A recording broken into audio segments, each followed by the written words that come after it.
រៀបចំឲ្យការប្រកួតរបស់យើងបានសភាពបាទគឺថារលូននិងទទួលបាននៅការគ្រប់គ្រងនិងពេញចិត្តពេញថ្លើមពីបងប្អូនអ្នកទស្សនារបស់យើងជាងទី1នេះទៀតបាទសូមអរគុណគូអន្តរជាតិទី3ទឹកទី3 round 3បាទទឹកទី3ហើយសម្រាប់គូអន្តរជាតិទី3នេះពូខៅបង្គោលក្រហមបង្គោលខៀវ Avison មកពីអូស្ត្រាលីបាទសូមកុំភ្លេចថ្ងៃស្អែកនេះតន្ត្រីទេសចរស្រាបៀរកម្ពុជាធ្វើដំណើរទៅដល់ខេត្តក្រចេះហើយកុំភ្លេចចូលរួមទស្សនាបានច្រើនកកហើយសូមអញ្ជើញទស្សនាការប្រកួតបាទពុកតែជួបចិត្តដល់អារម្មណ៍នេះវិញ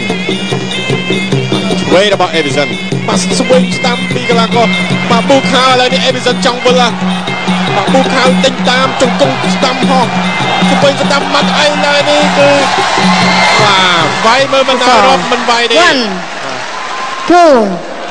មិនតដៃទេអមាញ់នេះសម្រាប់ពូខៅ5 6 7 8ទៅរួចអត់គវីក្បាលហើយ10បាទពូខៅអត់សុខចិត្តទេអត់ចង់ប្រកួតយូរជាងនេះហេតុអីក៏ឆាប់ចុះចាញ់យ៉ាងនេះបាទឃើញថា Avison លើអត់ចង់រួចទេបាទហើយ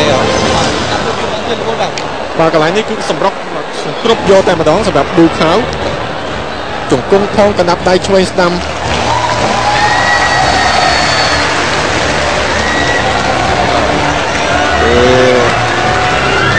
វត្តមានដំបងរបស់ពូខៅនៅព្រះរាជាណាចក្រកម្ពុជាលើទឹកដីនៃកំណើតក្បាច់គុនបុរាណខ្មែរគឺពូខៅបានទទួលជ័យជំនះគូទី3របស់យើងត្រូវបានបញ្ចប់ទៅហើយដោយលទ្ធផលគឺថាត្រូវបានជ័យជំនះទៅលើកីឡាករប៊ូខៅដែលមកពីប្រជាណាចក្រថៃឡង់